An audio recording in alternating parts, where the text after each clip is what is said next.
turn the world on with a smile.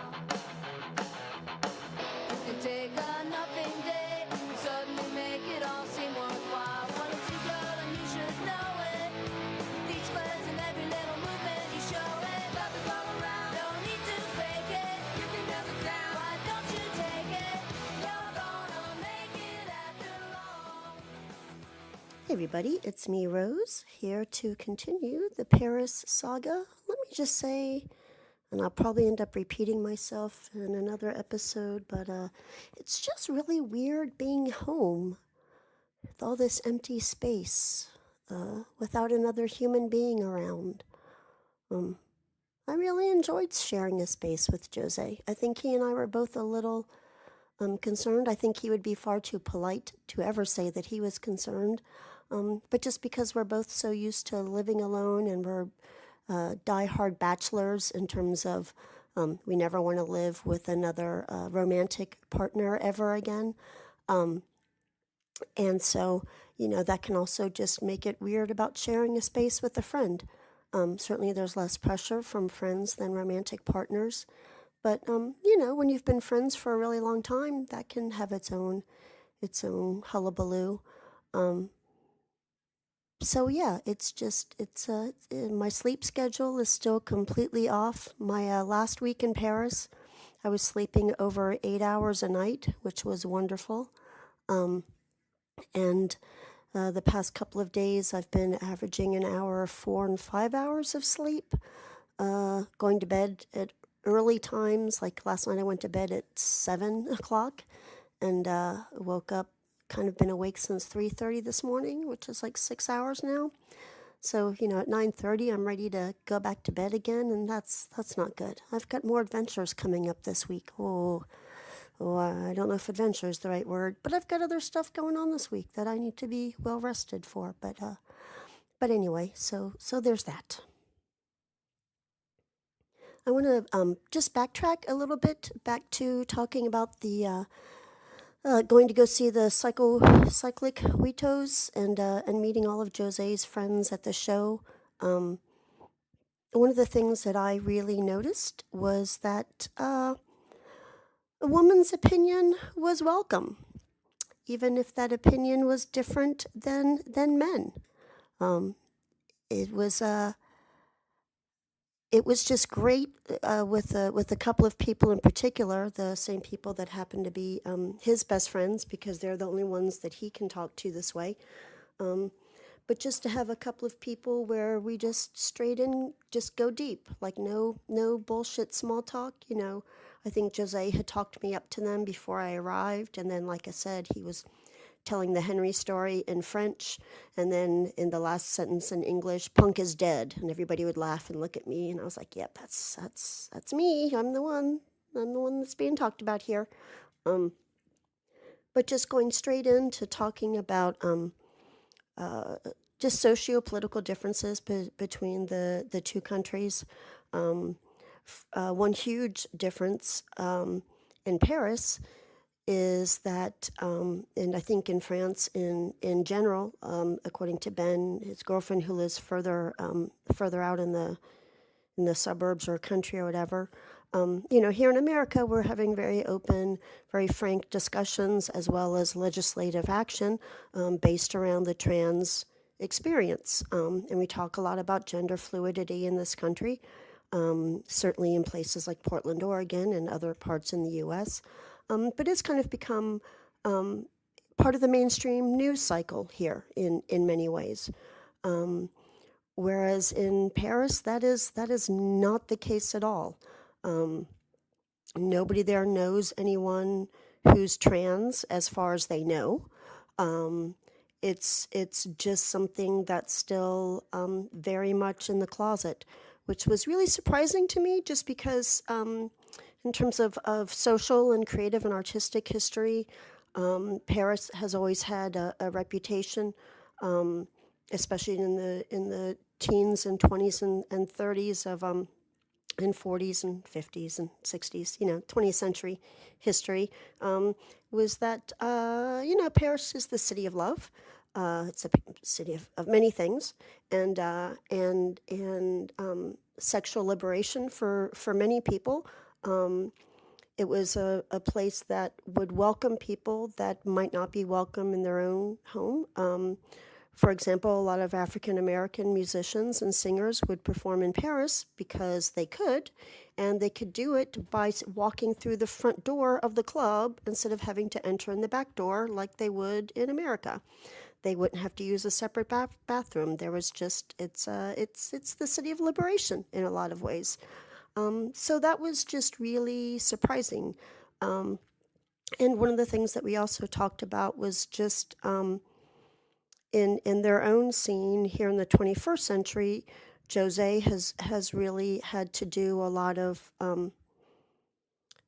damage control isn't the right word, but kind of just correcting people, steering people towards a more compassionate way of behaving, because in the past it was more common for people to make homophobic jokes, even if they weren't homophobic. It's just, like in America, people just would easily throw around the word fag without really, some people supposedly, oh, I don't really mean anything by it. It's like, well, but you're still using sexuality as an insult.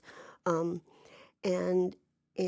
he's also had to deal with a few people being sexist and a little bit racist, and he's taken that head on, which I can't think of any American guys that I know that have actually said that they've done that themselves. Just to kind of give you another amazing example of the kind of person Jose is. When American books can take like a year or 2 years before they end up getting translated to French and available in France. Some maybe never at all, depending on the publishing house and all that. So when Black Lives Matter, the book came out, and the author, he found an interview with the author on YouTube that was over an hour long. And this was over a year ago.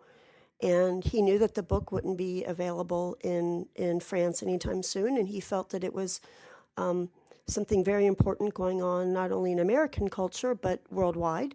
And so he took it's a little over an hour long video on YouTube, completely done in English, question and answer, between the moderator and the author of Black Lives Matter. And he took that hour-long show and painstakingly translated it in French. So that way he could post it on his website, where his record label is and bands are and other things. And that's really fucking hard. That takes a really long time.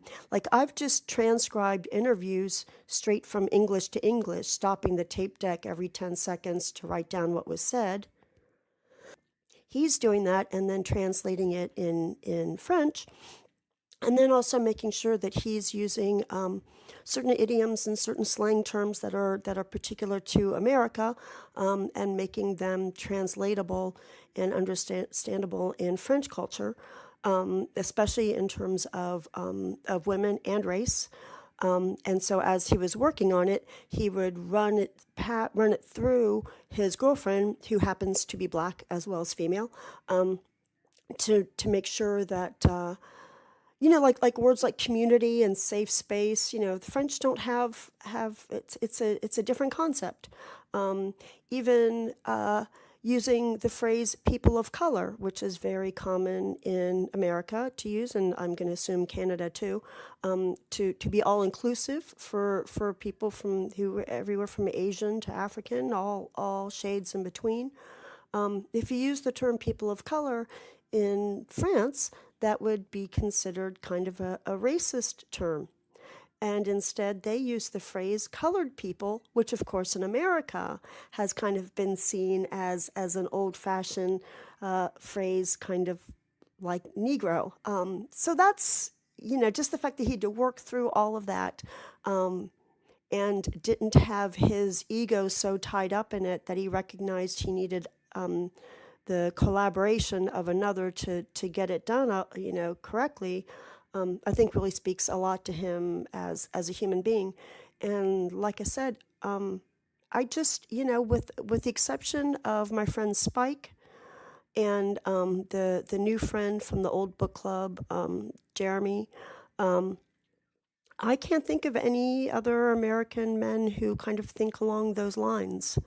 Um, they like to think they do because they vote a certain way, but in terms of their day-to-day life and how they treat themselves and others, vastly different. I'll give you another example with Jose, which happened while I was there. He's a teacher. He teaches 10-year-old kids, which is kind of a great age to teach, because they're fully human being, but they haven't gotten to be snotty tweens yet. So it's really kind of a magic age to teach. I think getting to teach kids between the ages of like 7 and 10 is kind of like the sweet spot. And he had a situation my first week there where one of the little boys in the class had, on the playground, kissed one of the other girls on the cheek. And the girl was really, really upset about it and knew she could come to Jose and express her frustration and concern. And so he asked for her consent and permission to talk to the little boy about his behavior. And so he talked to the little boy, and the little boy didn't understand initially why he did anything wrong, because as the little boy said, well, it's not like I went up and punched her. I kissed her. I did something nice, which is that attitude. You can understand that from a little boy's perspective, but that perspective doesn't change over time with boys as they become men. So they don't understand from the guy's point of view, whoa, it's not like I'm punching the woman at the bus stop. I'm just asking for her name or her phone number, or I've kissed her. Those aren't bad things. And they are bad things when you put it into the context of consent and the fact that everybody should be allowed to walk down the street without worrying about being impeded upon by another human being. And so he, was explaining that in childhood language to the little boy who was kind of understanding it, kind of not quite getting it. And so then Jose went back to the little girl and he said, look, would you be willing to explain to the boy that you did not want this to happen and how it made you feel? And she did. She felt fine because, again, I've got to imagine, just from my experience with Jose, which we'll get to in a minute, is that he creates a really trusting environment for his kids, for them to be able to go through this conversation with him separately and then bringing them together. And it was finally when the girl said to the little boy, no, I didn't like it when you just came at me like that. If you want to kiss someone, you need to ask them first. And that got through to the little boy. So, yeah, pretty cool. Like a pretty cool teacher, just like teaching 10-year-olds, this is what consent means in a real life scenario. And so now hopefully when they're 13 years old, they'll understand the autonomy and the right to their own bodies that they have, and that they shouldn't just willy-nilly cross boundaries with other people. So yeah, there's that. So like I said in the last episode, by Saturday I was getting a little concerned about how I was going to get to the Spark show on Sunday, and I was really doing my best to be brave about it, look it up online. I hadn't taken the metro yet, because my initial plan in Paris was the first few days before the Spark show, just be completely mellow, ride the bus, walk around, deal with the heat and sweat of the metro afterwards, except for going to the show originally, as I thought, with Jose. So Saturday night, the night before the show, I went to bed, and I woke up in the middle of the night in a complete panic attack. I had an episode. I had one of my spells. Get me my mint julep. I've got the vapors. And it was interesting because I could sit there in the moment and recognize exactly why I was having the reaction. When I think something is going to go one way and it's something that's super important to me and that I've been planning for months and months on, and then suddenly it changes at the last minute, um, that's a real tough one for me. That's a real fucking tough one for me. And I've gotten a lot better at managing it for minor things like friends changing plans, stuff like that. I've gotten so much better at rolling with things.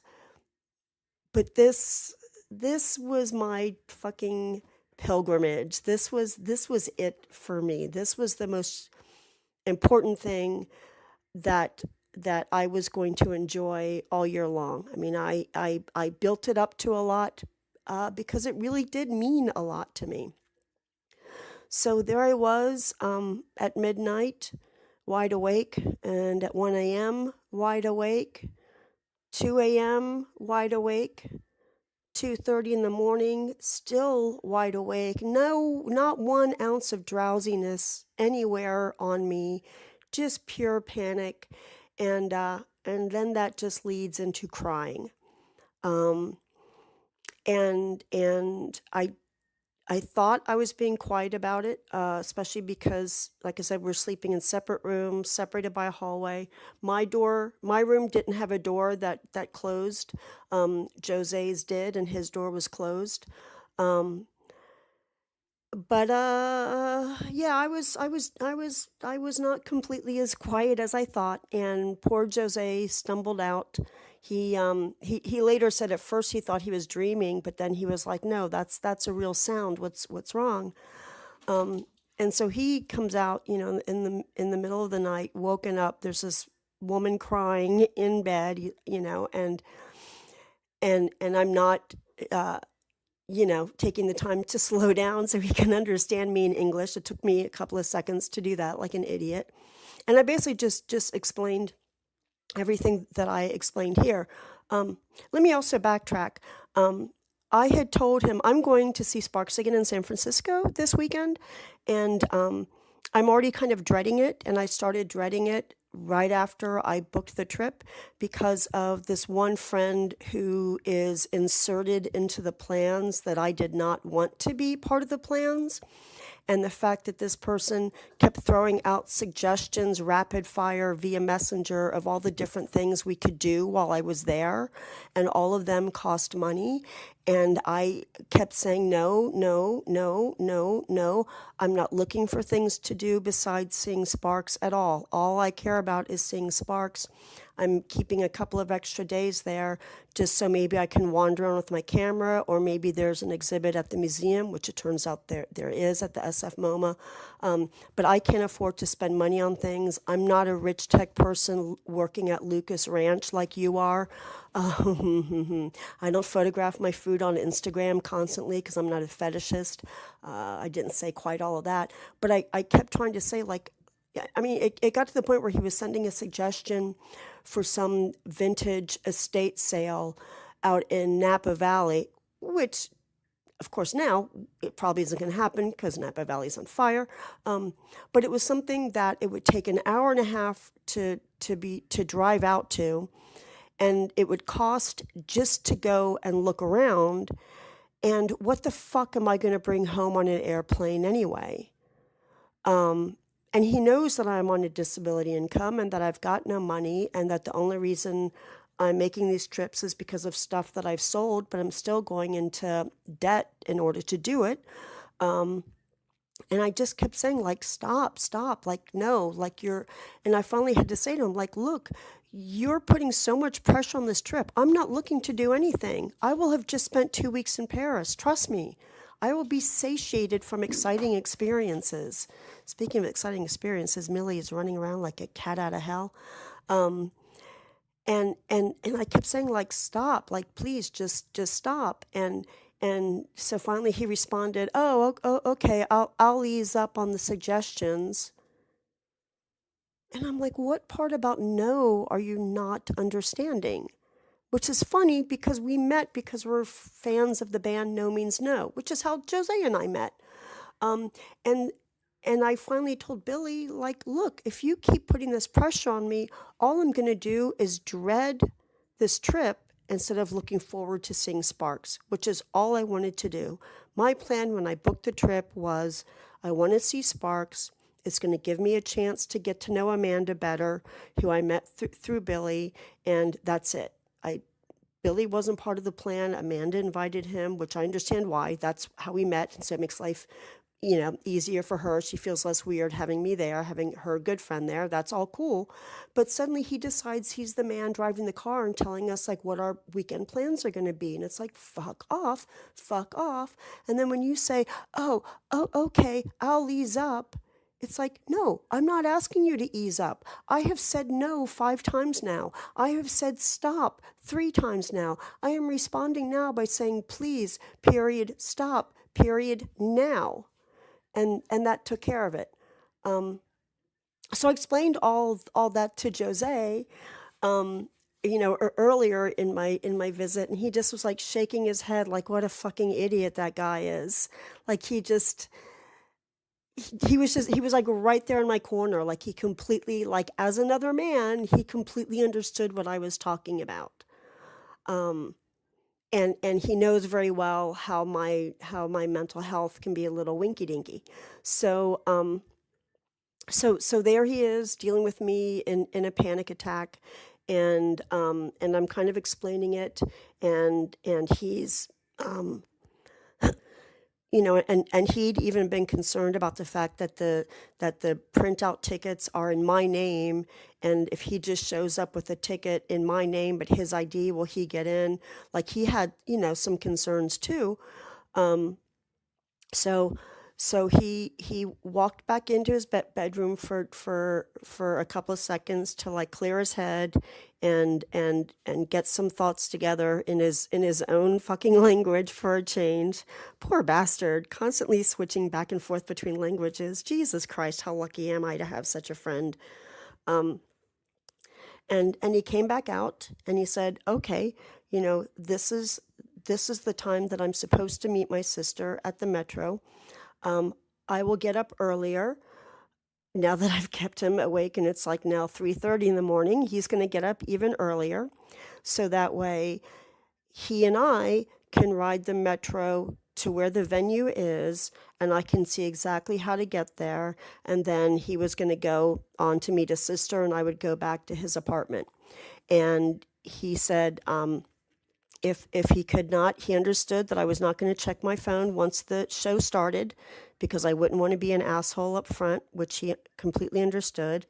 Oh my God, speaking of assholes up front, Millie just took a major dump. Hang on, got to cover that shit up, literally. Oh my God, I don't know how you fucking dealt with diapers. I mean, at least cat litter, you can cover it up and you don't have to like handle it, really. Okay, anyway.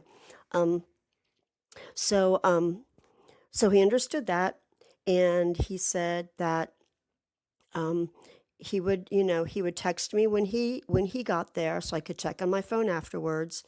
If his family got him there too late to see the show, he would meet me outside, so that way we could either take the Metro back home, depending on how late it was, or take a cab back together. In other words, he took care of the situation. He looked at it in the most practical terms. He didn't belittle me or tell me that I was overreacting or being ridiculous or any of that kind of stuff that I've heard most of my life. He understood that I wasn't upset at him personally. He understood that it was the situation that was causing me such anxiety, and not him personally. And we resolved it. It was fucking amazing. It's how adults should communicate. And here we are doing it, almost 10 years apart in age, totally different language, somewhat different experiences, although he has his own history of being bullied and picked on as a kid.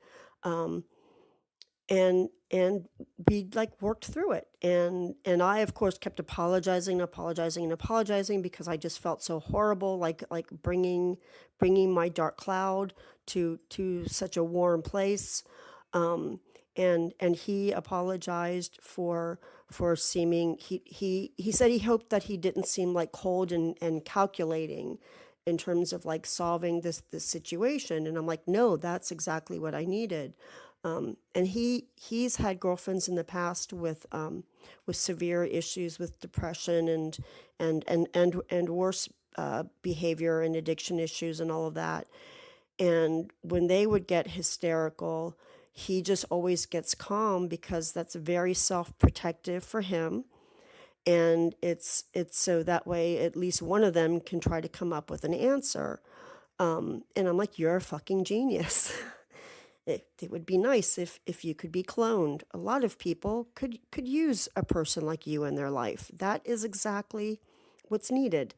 So yeah, so that was that. The next morning, we took the metro out there. It was easy peasy, just like you said.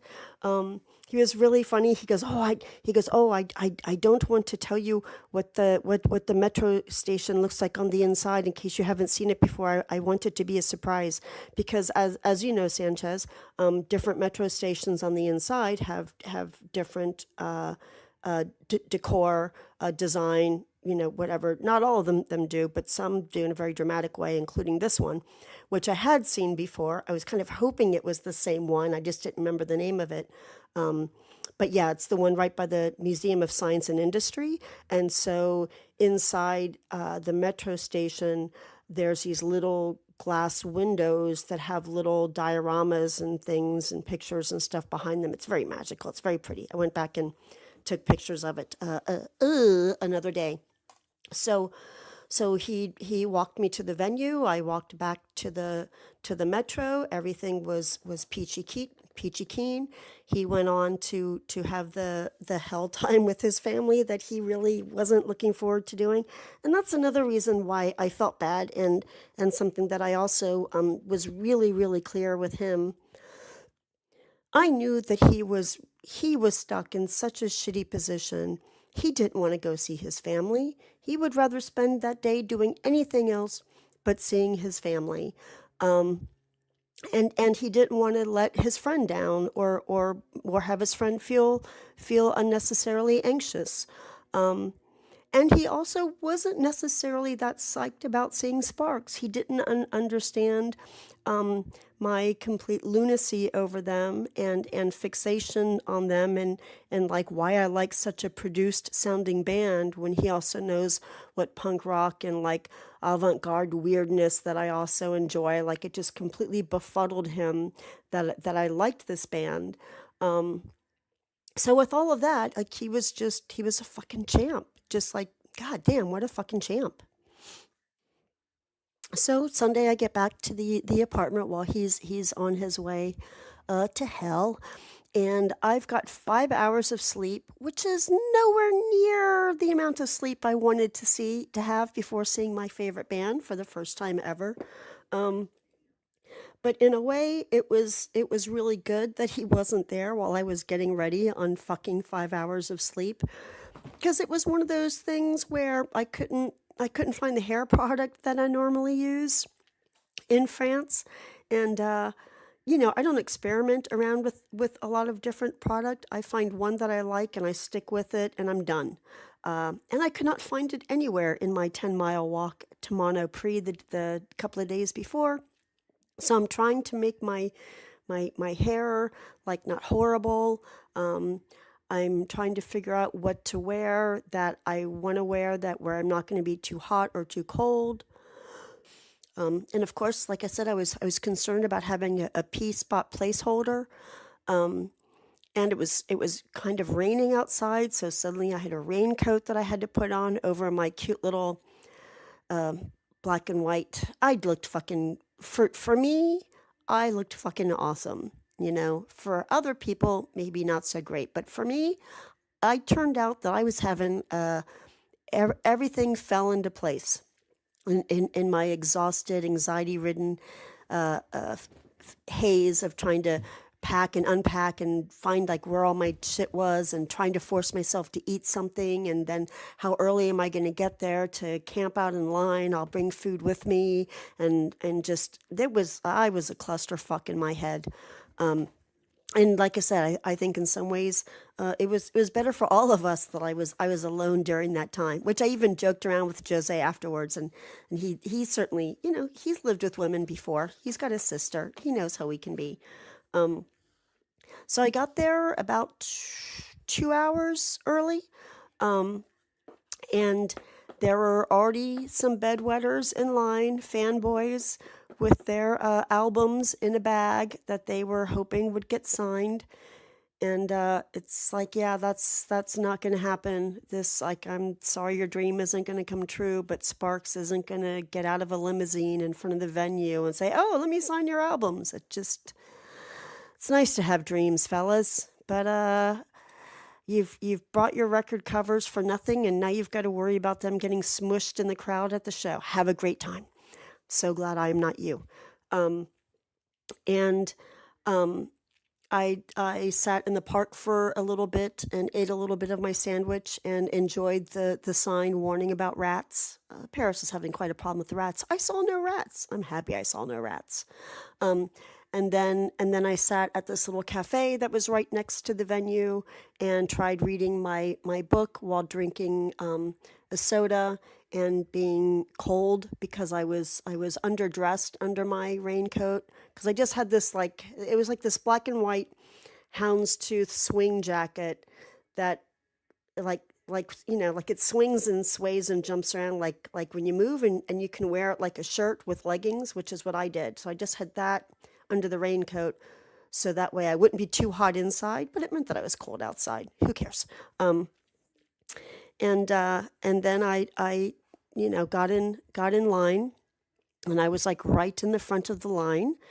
And I'm glad I got in line when I did, because very quickly, like within 15 minutes, the line was all the way down to the end of the block because everybody else showed up about an hour early. And it's kind of interesting because everybody is speaking in French around me, so I have no idea what's being said. I'm just, reading my book. I'm like the weird girl reading a George Eliot book in line.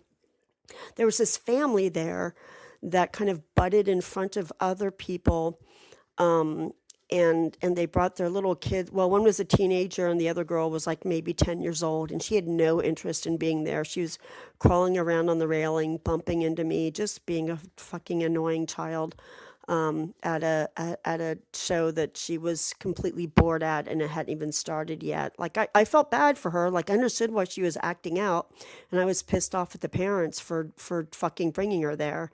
And their teenage son looked completely bored out of his gourd too. Like, I guess they couldn't get a sitter and didn't want to leave them alone. I don't know what the deal is. And then this, I heard this Australian accent ask somebody else in line about the venue, and the guy spoke only French. And so then I started talking to the Australian couple. And let me say this, when I had joked around with Jose about, God damn it, you're my pee placeholder. Like, what the fuck am I going to do without you? Who's going to hold my coat? Who's going to be my girl at the show and hold my thing so I can dance? Because like at hardcore shows, the dudes would always be like, here, hold my leather jacket so I can stage dive. Fuck off. It's like, yeah, I need you to be hold my coat, little lady.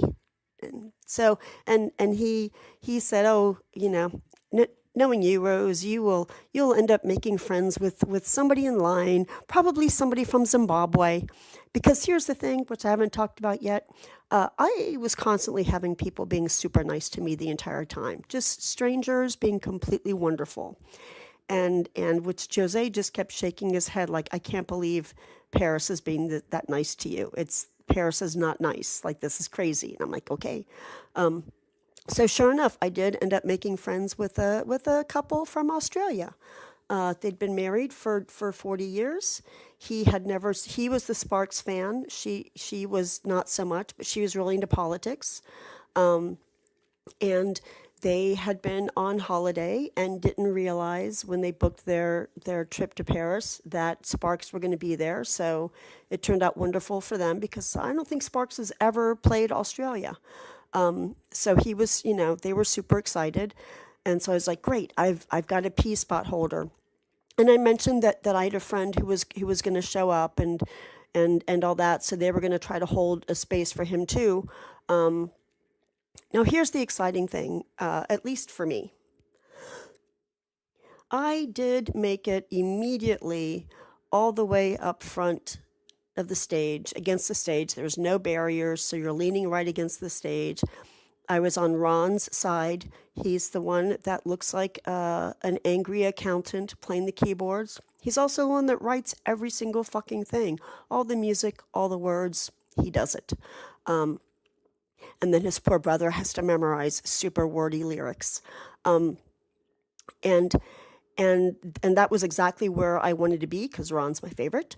And also the awesome thing about being up front against the stage is you can tuck your jacket and your purse underneath of the stage so you can dance completely unfettered. Hooray! And so while we were up there, me and the Aussies chatting, I got a text from Jose that he was there. He saw the crowd, and he was going to he was going to hit the tobacco shop and actually have a smoke after his day with the family, and then seeing a crowd because he is also not a fan of big crowds.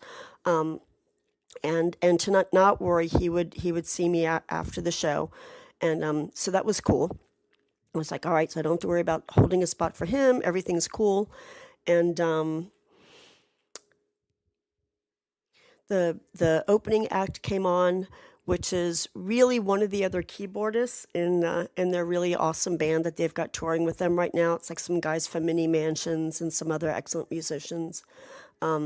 This guy who is playing keyboards did his own. He was also the opening act as this act called Mr. Goodnight, and he basically took familiar songs and changed the words. And it's hard to explain. It was very deadpan. It was very funny, kind of lounge singy, but completely lost on a lot of fans who saw them in the UK. So even more lost on a French audience who may not understand English that well beyond what Sparks learned words they've looked up. So he did his thing, and again, the Australian couple was next to me. She shared some of her champagne with me, and we did take turns peeing. Unity, man. And this is unusual in the bathroom. You walk in and like all the bathrooms are public unisex. So you walk in and there's a trough, and there's also closed door stalls. So when I walked in, I didn't see anybody at the trough, but I did warn the Australian woman, you might see some rinky dinks. I didn't, but just so you know, so you're not as surprised as I am, there you go. And then Sparks came out on stage. It's weird. I've spent the past 2 years just watching so many videos of them, and then a lot of people have posted videos from this tour. Certainly the first thing that I saw from the tour was this hour-long segment from the BBC Six Music Festival that was, finally produced, like the BBC put it out. And so it's always weird when you're like I've seen these people, and now, oh my God, there they are, like in real life. And it's like, is my enthusiasm going to be dulled because I've seen this footage and I've seen them do these songs live on video? Or is being in the moment really going to take over and carry me away? Oh, carry me away. Turns out being in the moment fucking knocked me off my ass in the best possible way. They opened with the song "What the Hell Is It This Time," which has a real driving beat to it, which is not necessarily common in Spark songs. A really heavy driving beat versus just like a pure dancey kind of beat, and it's written from the perspective of God. Saying, what the hell is it this time? Don't bother me with your petty concerns. Only bother me if it's a war or you're sick. And it's really funny, and it has a very catchy sing-along chorus and all that. And, so right away, everybody's like, and I knew that was the opening song. I'd seen the set list and blah, blah. And, I just went nuts dancing like immediately because I was just like, yeah. And everybody else was like clapping along. And, you can take me out of the punk rock world, but there is an element of the punk rock world still in me because I wasn't clapping my hands. I was banging my fists with full force on the stage, just boom, boom, boom. Afterwards, they were like swollen and red and bruised because that wasn't the only song that I got carried away and did that too. So I'm grinning like a fucking idiot the entire time, dancing along, lip syncing, because I'm not going to actually like sing along and ruin it for anybody else, especially if somebody's recording it. And it was just, I just was like, this is it. This can be the last concert I ever seen in my life, and I will die the happiest woman that I could ever think I could possibly be. And of course, with any band that you see, if you're really into them, it's always super exciting if you make any kind of eye contact because you don't, you're just one of a mass of people. And so you don't, for me, it's not a given that that's going to happen. So when it does, it's like, well, my stars, aren't I a happy little girl? Oh, yes. Oh, my panties were completely dry. Thank you very much. And a little background here for those who heard the episode that I recorded about my near death asthma attack experience. I mentioned that while I was waiting for the ambulance, I listened to the song "Number One Song in Heaven" by Sparks, which is about what the number one song in heaven would be. And there's also a line in the song asking, saying like, well, why are you hearing it now? You might ask, and it's because, death is nearer to you than you might think. And so I thought that was an appropriate thing to listen to while waiting for the ambulance. And that was almost a year to the day of when I went to Paris. So I just thought that was kind of an interesting full circle thing. And I wrote a little fan letter to Sparks via Messenger because why the fuck not? And I just mentioned that story. At this time last year, I was listening to Number One Song in Heaven while waiting for an ambulance because I figured if the ambulance didn't get there in time, at least they would find me with a smile on my face because of my own joke to myself listening to this song. And then, here a year later, I was going to be in Paris seeing Sparks for the first time, which was wonderful. And so Number One Song in Heaven started up, which I was like, okay, I'm not going to cry. I'm not going to cry. I'm just going to keep smiling and dancing.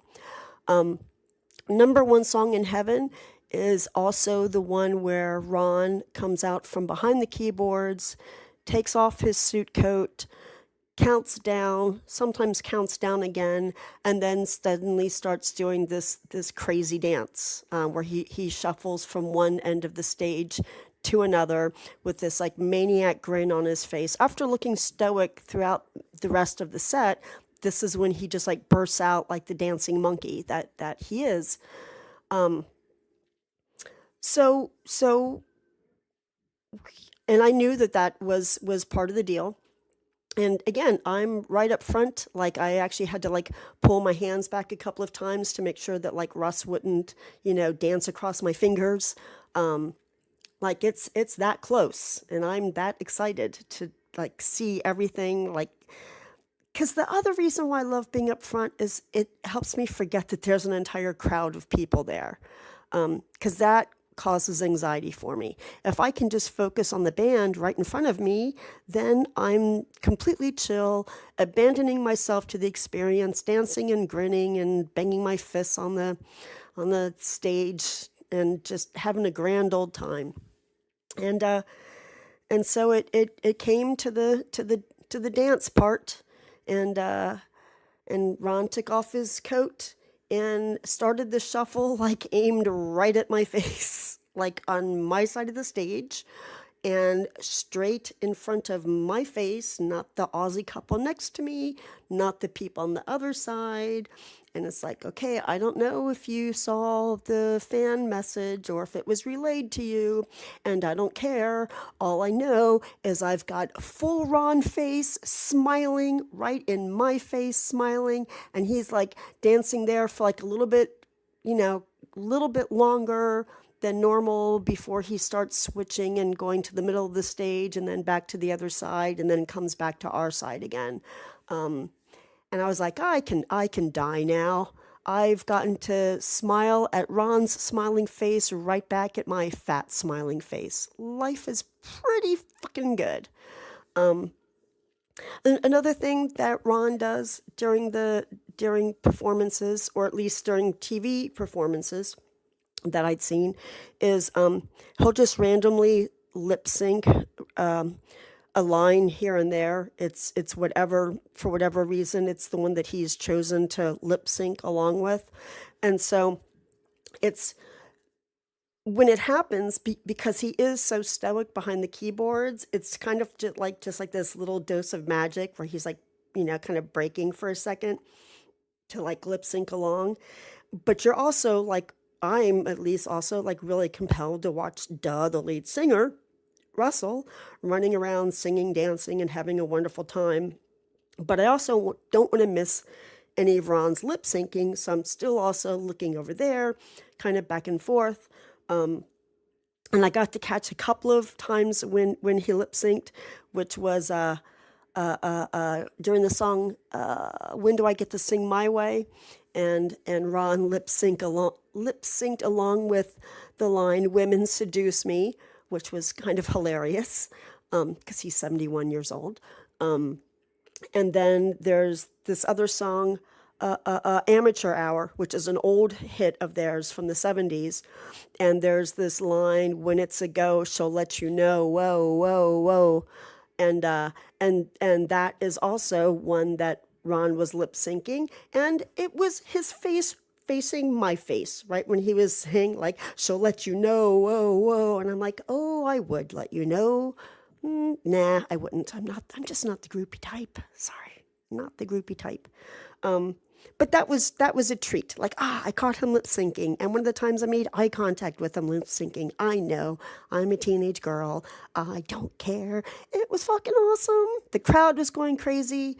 It was spectacular. And of course, being that the show was in Paris, I was kind of wondering about a couple of potential guest spots, singers, stars, whatever, that might come forward. Either Catherine Ringer, who was in this band, Larita, I forget. But they did a song with Sparks called "Singing in the Shower." So that was a possibility that she might come on. But mainly, I was really hoping, they have a song on their new album called "French Director." And the French director, Leo Carax, who did, I'm sure I'm mispronouncing it, but he's the film director who did Holy Motors, which is a beautiful film. It also features a Sparks song, which I didn't realize when I saw it. And he and Sparks are now actually working on a musical together. And Leo makes a guest vocal appearance on the album. He sings part of French Director. And so, sure enough, Sparks is, and that song wasn't on their set list in any of the UK shows. And so Russell announces that they've got a special guest, since they're here in Paris. And I'm excited, like, is it going to be Catherine or is it going to be Leo? I really hope it's Leo because I like the song French Director more than Singing in the Shower, although Singing in the Shower is a pretty fun song too. And Jose told me that he could, from his vantage point in the audience, he could tell that people were really hoping it was Catherine Ringer because she's a very, very popular singer in Paris. Like, he can't stand the band that she was in. He can't stand her. She's too popular and mainstream for him. But he just saw all these people like, expecting that, and then looking really disappointed when Leo Carax came out for French director. And so that made Jose really happy in his own demented little way. So that was a special, awesome, sweet spot. And then just in the LA show that they just did, this opera singer, Rebecca, I forget her last name, she does a guest vocal on the album on the song Life with the Macbeths, which is about if there was a reality show based on the Macbeths, Shakespeare's Macbeth. Sure, why not write a song about a reality show based on Shakespeare's Macbeth? Not too fond of murder? Okay. And so in LA, she actually came out and did her piece of the song. Like, I just saw the video for that, which is beautiful. And now that kind of lends a little bit of possibility that in San Francisco, as my friend pal Amanda pointed out, Jane Weedland lives in San Francisco, and Jane Weedland and Sparks had a hit song together called Cool Places, as well as When I'm With You. So who knows, maybe when I go to San Francisco, we'll be treated to a little Jane Weedland. But so that was a very special thing for seeing the show in Paris, was the fact that the real French director came out and sang part of French director. It was fucking awesome. I was so excited. And somebody actually recorded that part of the show and posted it online, which was excellent. And then at the, then they left the stage, and then they came back and did an encore and everything. And at the end of each show, Ron, they each say a little, Russ says a little something, and then he shoves Ron out into the crowd, like, and here's my big brother, because Ron is always the reluctant speaker in front of crowds. And Ron came out and basically just, kind of like stammered and all that, like he always kind of does, in a way that's a little bit adorable. Basically just saying how much French culture had an influence on Sparks from the very beginning. They're huge fans of the film director Tati, which is funny. Jose had a couple of Tati posters hanging in the bedroom that I was sleeping in. So that was like, oh, I feel all Sparksy here with your Tati posters.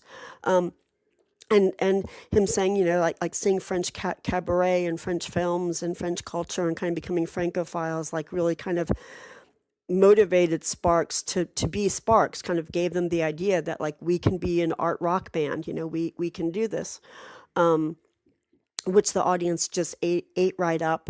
And Jose told me later that he saw a very rare thing. He goes, I saw a bunch of French people being really proud, because apparently the French have a self-esteem issue.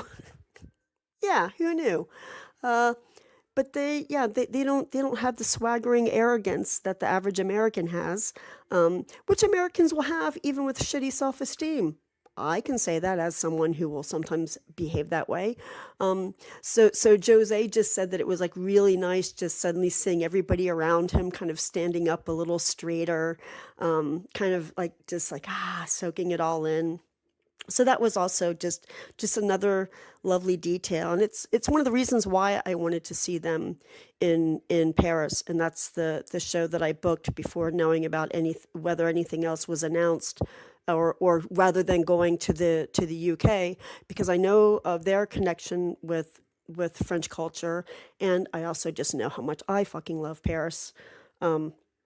So after the show, Jose and I found each other, and he had the biggest fucking grin on his face.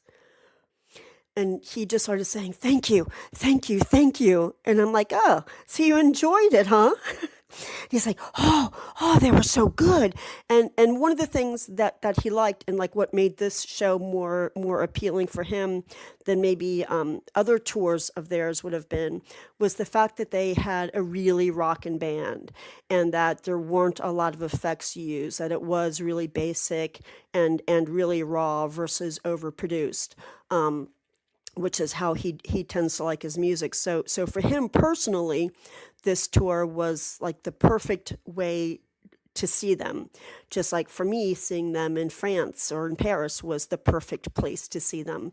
So yeah, we were both just grinning like fucking idiots. And then I don't even remember how we got home. Did we take the metro? I don't even remember. I think we did.